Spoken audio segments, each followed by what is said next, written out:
Bonjour, je voulais faire une vidéo sur les comportements émotionnels des enfants face à la frustration.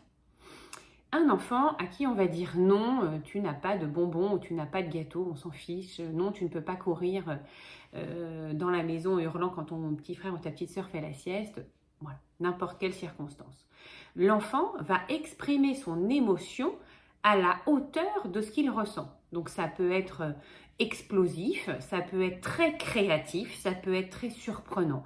Il peut taper, il peut mordre, il peut jeter, il peut se venger sur son petit frère ou sa petite sœur, il peut manger son caca, il peut faire des choses absolument extraordinaires pour libérer son émotion. Quand un enfant pleure, dans les larmes, il y a des neurotransmetteurs du stress qui sortent. Il évacue son stress. Et donc, soit dans les larmes, soit dans un comportement. Le problème, c'est que certains parents, voire la plupart des parents, face à ce comportement extraordinairement créatif, et surtout si c'est dans un lieu public ou s'il y a des gens dans la maison qui regardent leur enfant, ils vont le prendre au premier degré. C'est moi qui ne suis pas capable de gérer mon enfant. Mon enfant est mal élevé.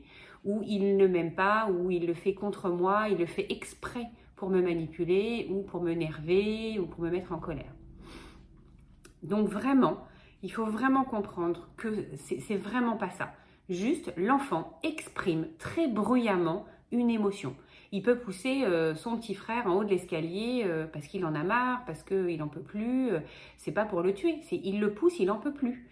Donc il faut vraiment pas le prendre au premier degré. Et par contre, ce qu'il faut vraiment entendre, c'est plus la manifestation est bruyante, plus c'est la preuve qu'il y a beaucoup d'émotions chez l'enfant à exprimer. Donc on accueille son émotion.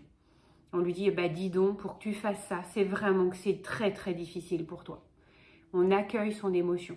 On ne lui crie pas dessus, ou on n'en rajoute pas, ou on ne le punit pas, parce qu'il va déjà suffisamment mal. Voilà. Donc essayez de ne pas en faire une affaire personnelle, de ne pas prendre au premier degré ce comportement-là. Et au fur et à mesure, il va apprendre à gérer ses émotions.